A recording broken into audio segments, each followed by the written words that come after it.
আশা করি তোমরা ভালো আছো। আমি তোমাদের জন্য নতুন একটি গেমের ভিডিও নিয়ে এসেছি। ক্রাম মেটা কীভাবে অন্য ফ্রেন্ডসের সাথে খেলা যায়। তাহলে শুরু করা যাক।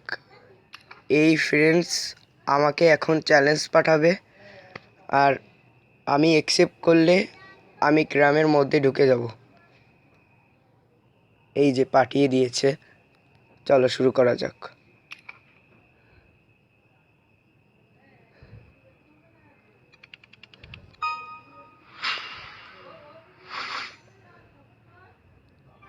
তো বন্ধুরা, আমরা ক্রাম মেটায় চলে এসেছি, ক্রাম ম্যাচে।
তো বন্ধুরা, ভিডিওটা ভালো লাগলে লাইক অ্যান্ড সাবস্ক্রাইব